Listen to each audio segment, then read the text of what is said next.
morning, I'm Paolo del Rosario and welcome to WeatherHQ. Today's headlines. Pag-asa says Tropical Depression Romina continues to move northwestward slowly and is no longer directly affecting the Kalayaan Islands. There are no more storm warning signals raised. The holiday season is expected to generate more waste. I'll speak with Greenpeace Zero Waste campaigner later on in the show. And we'll give you the weather forecast in various parts of the globe.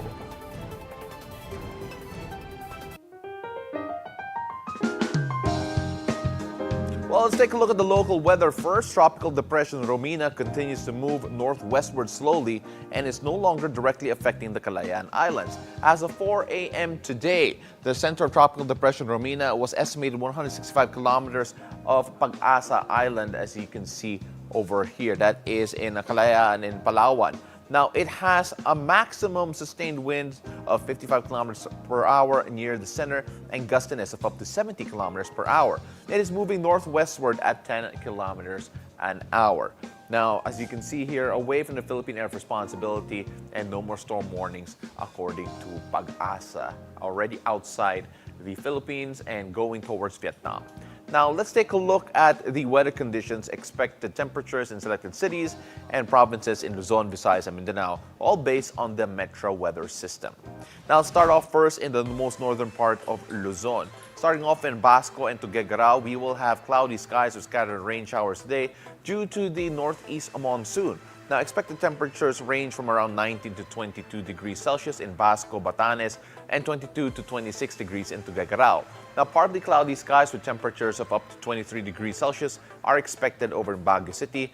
In Apari, Lawag, Vigan, and Dagupan, cloudy skies with low chances of rain are expected to prevail, while the temperature in Apari may reach up to 25 degrees, while 32 degrees is the highest possible in Dagupan. Now, let's go on over to Central Luzon, where you can see the combined effect of northeast monsoon and the shear line that will bring cloudy weather conditions in Casiguran, Gapan, Tarlac, Angeles, and Metro Manila. The temperatures in these areas will range from around 23 degrees Celsius. Now, cloudy weather with a low chance of rains are expected in Iba, Subic, and Mariveles. Now, temperature in Iba could reach up to 31 degrees Celsius, 30 degrees Celsius over in Subic Bay, and Mariveles will have 28 degrees as the highest. Now, on to southern Luzon, while rainy weather is expected to prevail in most parts of the region, particularly in Coron, Puerto Galera, Calamba, Romblon, Sorsogon, Virac, Daet, and Legazpi. Now, the highest temperature in these areas is going to be around 31 degrees Celsius, which is in Coron, and the lowest possible will be around 24 degrees, which will be in Virac, Calamba, and in Romblon. Tagaytay is, as expected, will have windy weather and bringing cool weather as well.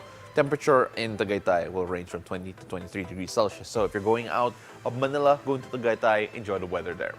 Now, let's go on to Visayas, while the trough of Romina will bring the whole region cloudy skies and rain showers. Now, light rains are expected in Bacolod, while the rest of the areas here, particularly in Iloilo, Boracay, Metro Cebu, Tacloban, Catarman, Tagbilaran, and Dumaguete will also have the similar weather conditions. Now, residents should prepare for light to moderate rains with temperatures ranging up to 31 degrees Celsius.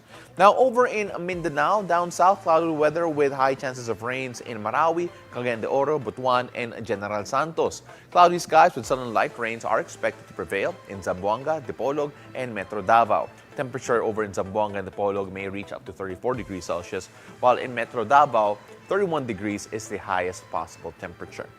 Now, let's check out whether or not the sea conditions will will be affected by the weather conditions that we have. Now, a gale warning is up in the coastal waters of Batanes, Babuyan Islands, and Ilocos Norte, so around these areas over here. Now, all mariners in these areas are not allowed to venture out to the sea and must stay in port for your own safety. Coming up, I'll be able to speak with Greenpeace Zero Waste campaigner Yunil Santos on how to manage waste during the holiday season. Stay tuned. You're watching WeatherHQ.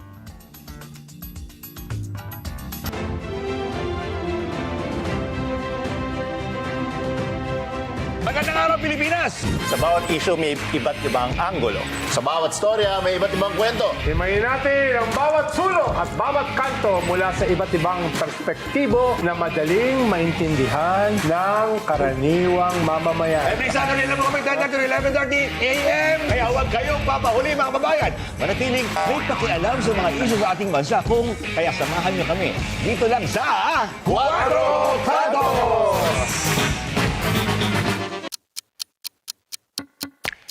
At BNC, 12 noon doesn't mean break. Good But afternoon, I'm Mai Rodriguez. Today on Newsfeed at noon, staunch Duterte ally Salvador Panelo believes Vice President Sara Duterte will be impeached. United Nations hailing the ceasefire between Israel and Lebanon's Hezbollah. Australia officially banning children under 16 from social media. And those are the news this hour. Keep it here on BNC, the Bilyonaryo News Channel. Good morning, everyone! join Paolo del Rosario Let's get you up to speed with some news that you could use right now. and Asis Carilo Let's crank up the high energy with good vibes and inspiration. and Monique Tuzon. Join us in the next hour for stories and conversations that matter. Wherever the day takes you, don't forget to spread love and kindness. Only here on It's a beautiful day!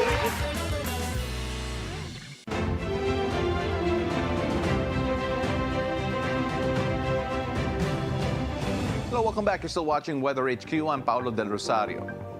How do we celebrate the holidays in a more sustainable way? Joining us via Zoom is Greenpeace Zero Waste campaigner Yunil Santos. Magandang umaga. Thank you very much for joining us here, Yunil. Good morning.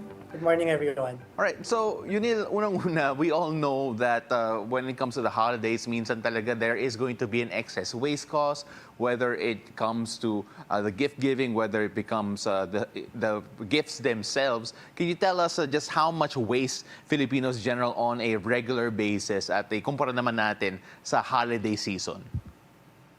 So, on a regular basis, we are consuming or discarding more than 164 million sachets on a daily basis. That's on top of the 48 million shopping bags and 45 million plastic Labo bags. And if it's any indicator, well, we don't have any numbers on waste generated during the holiday season. If, for example, the purchasing behavior and the amount of buying and producing that are happening during the holiday season, it's a great indicator that waste are generated more during the holiday season. You know, we're seeing right now a few images of alternative ways to lessen the waste. You mentioned the sachets and, of course, different other items that do contribute to yung waste dito sa Pilipinas. Could you give us some examples of other alternative ways to lessen the waste and, of course, para mas whole year round yung effort na to, not just during the holiday season? Okay. Probably one of the most common way that a person will think is recycling will be the most optimal way to reduce waste. But the fact of the matter is only 9% of all plastic ever produced globally has been recycled. So the best way to avoid waste is to stop plastic or to stop generating waste in the first place. And that's through reducing the amount of plastic that you're consuming. That's also shifting to more sustainable alternatives, like, for example, reuse and refill. Not to be confused with recycling, but opting for materials that can be reused rather and refilled in multiple times. And when you're talking about, for example, during the holiday season, it's using more eco-friendly or your do-it-yourself gift wraps, whatever you have at home already, or whatever you can thrift more than buying new stuff, and really with the goal of reducing your waste, particularly plastic waste. Well, let's see if we can do that during the holiday season. I know we're very close to Christmas Day itself, pero syempre, baka those who are watching could actually adopt those. Of course, you're part of a group called Greenpeace Zero Waste, and of course, are there any programs Greenpeace is pushing for in particular para sa zero waste? Because that is very ambitious. Some people might say almost virtually impossible. But how do you try to push to reach that particular goal? So one of the projects that we have in Greenpeace Philippines that proves that zero waste or that reducing our plastic consumption is possible is called the Kuha sa Tingi project. Kuha sa Tingi is our initiative wherein we partner with local government units as well as sari-sari stores, wherein you can bring your refillable containers to the sari-sari stores and refill your daily essentials like dishwashing liquid, fabric conditioner. So instead of, for example, buying sachets and contributing to the plastic waste, you can reduce your plastic waste in the first place by bringing your own containers. And this is not only good environmentally. Our pilot project in Quezon City and San Juan showed promising results.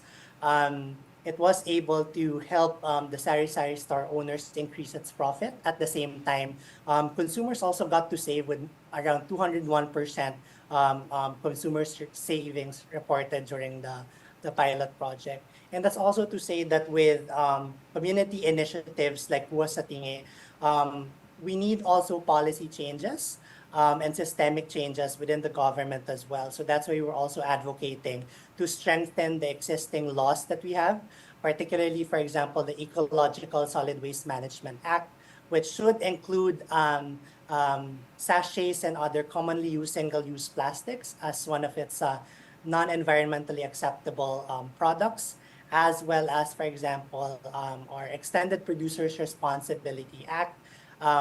We feel that the current laws focus mainly on downstream measures, meaning your may waste ka na, may plastic waste ka na, but you want upstream measures wherein it prevents waste in the first place. So that includes targets for reducing plastic production, as well as having targets for reuse. Well, you mentioned it a while ago that the law, we're talking about the laws to actually strengthen the fight, or at least empower those who are fighting against waste here. Who are the biggest producers of waste in the country? What are the biggest culprits in particular? And of course, you talked about expanding the law and hopefully strengthening them. What are the other gaps in the legislation that we have currently? I know you mentioned already a few, but then are there other aspects that you're trying to address? Okay. So, yes, I think the biggest producers of plastics are the corporations. It's actually a misconception that plastic pollution is more of an individual problem. It's actually more an overproduction problem by these multinational corporations. I think the reality is for developing countries like the Philippines, wherein poverty is high. And we're only forced to consume what we can purchase, for example, sachets. So if, for example, this multinational corporations that offer us products would shift to more alternative means, like, for example, reuse and refilling, and making these sustainable alternatives more accessible or as accessible as plastic sachets, then we can reduce our plastic consumption.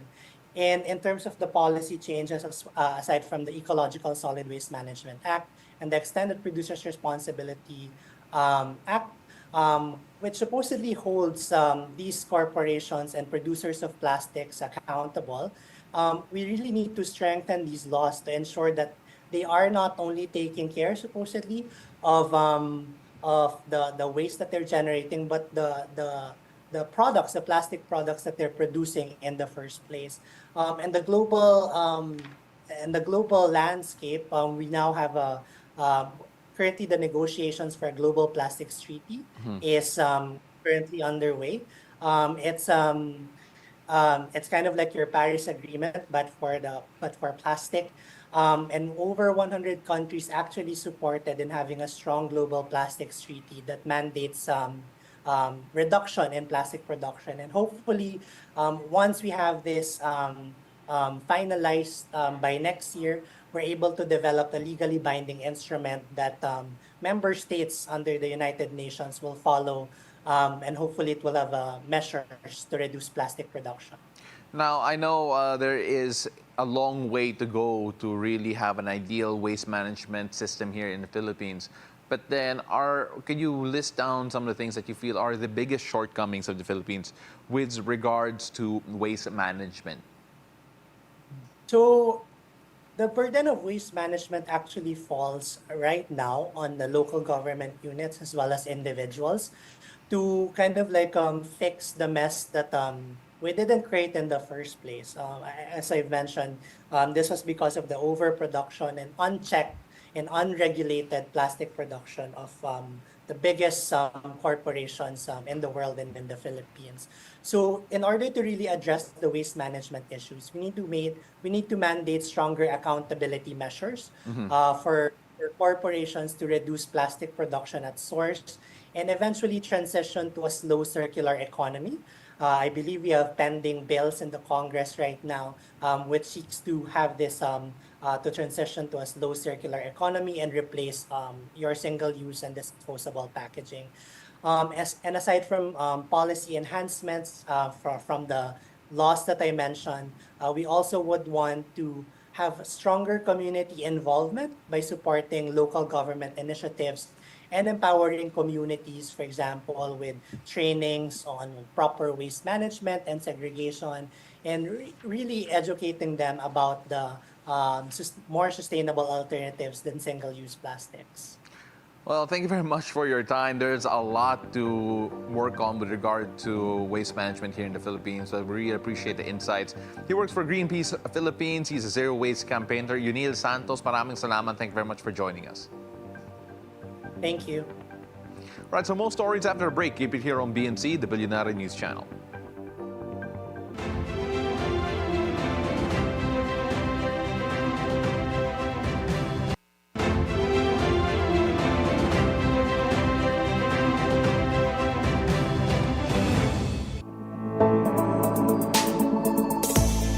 Welcome back. You're still watching WeatherHQ. I'm Paolo del Rosario. Let's take a look at the weather in other parts of the globe. Let's go first to the United States as we take a look at Los Angeles and Cleveland. Now, weather conditions are expected to be partly cloudy, especially in Cleveland, where you can have the temperature at a brisk 1 degree Celsius. Now, this indicates a cool day ahead, while Los Angeles enjoys a much cooler temperature, a much higher temperature rather, of 19 degrees Celsius, making it comfortable for outdoor activities. Let's go on now to Boston and Dallas, where residents can look forward to sunny skies. However, Dallas is experiencing a bit of a cold spell. Temperatures here expected to dip to around -2 degrees Celsius, possibly leading to frost in the morning. In contrast, Boston is a lot more pleasant with around 16 degrees Celsius, the expected temperature there, making it perfect for a variety of daytime outings, especially outdoors.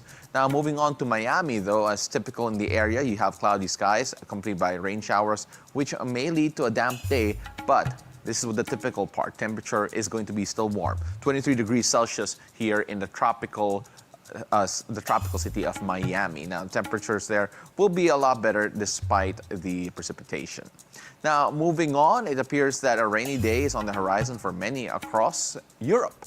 In particularly in cities like Manchester, Paris, and Amsterdam are expected to experience predominantly overcast skies with temperatures hovering around 8 degrees Celsius. This cooler cloud-laden weather is likely to persist all throughout the day. Additionally, southern cities such as Rome and Athens in the continent are not exempt from these dreary conditions. Rome is forecasted to reach a slightly milder temperature of around 12 degrees Celsius, while Athens may see a warmer afternoon with temperatures climbing to about 17 degrees Celsius. Residents and visitors in these areas should prepare for a day filled with cloudy skies with the possibility of rain. Let's go back on over to our continent. Let's take a look at Asia. Now, let's go on over to Asia and check out Tokyo in particular. 10 degrees Celsius, the expected weather there because of cloudy skies anticipated, creating cool atmosphere as well. Residents and visitors can expect a crisp day, perfect for light layers. So great for your OOTDs there. Moving on over to Macau. The weather will also be partly cloudy with temperatures rising to a comfortable 18 degrees Celsius. This pleasant climate is ideal for outdoor activities and sightseeing as well. Moving on to Bangkok. In Bangkok, you can expect warmer weather conditions, boasting partly cloudy skies with a high of around 30 degrees Celsius. Now, the heat will be felt all throughout the day, so make sure you stay hydrated and wear appropriate clothing in that area. It's just a bit like a Manila in terms of the weather there. Now, over on to Seoul. The forecast calls for cloudy skies interspersed with sunshine, resulting in a chilly day with a temperature of around 5 degrees Celsius. Residents are encouraged to bundle up to stay warm while enjoying these sunny breaks. Lastly, let's go back over to the CN region. Kuala Lumpur will see predominantly cloudy skies with the possibility of rain showers all throughout the day. Temperatures will reach up to 30 degrees Celsius, creating a humid environment. Now, it's wise for those in the area to carry an umbrella or a raincoat to stay dry amidst the forecasted precipitation. Moving on to the land down under, let's go to Perth. In Perth, residents can anticipate partly cloudy skies as temperatures soar to a scorching 41 degrees Celsius, creating a warm, vibrant atmosphere, which I'm not sure if you want to go out from, to be quite honest. Moving northward to Broome, the forecasted weather is bright and sunny, with the mercury expected to rise to a toasty 38 degrees Celsius. Similarly, in Tennant Creek, warm sunshine will dominate the skies with temperatures reaching a maximum of 41 degrees Celsius. Meanwhile, in Rockhampton, you can experience delightful sunny weather as well, with a high of around 35 degrees Celsius, promising a pleasant day. In contrast, Adelaide will see a more subdued forecast with overcast skies prevailing. The weather is expected to remain dry with only a low chance of rain. Milder temperature of around 24 degrees Celsius that will offer a refreshing break from the intense heat experienced in other regions. Again, summer in Australia is a bit wild here. 41 degrees, 38 and 35 degrees. Hotter even by Filipino standards. Now, let's go down to Africa, where the weather is looking quite varied across the different regions. In Algiers, the residents can expect predominantly cloudy skies accompanied with intermittent rain showers. Temperatures will be a mild 16 degrees Celsius, making it a cool day overall. Meanwhile, in Gaborone, the forecast predicts similar cloudy conditions with warmer temperatures of around 27 degrees Celsius, along with the possibility of scattered showers. In Luanda, you can expect cloudy skies with the potential for sudden light rains to develop all throughout the day. Temperature will be a warm 29 degrees Celsius, providing a humid yet comfortable atmosphere.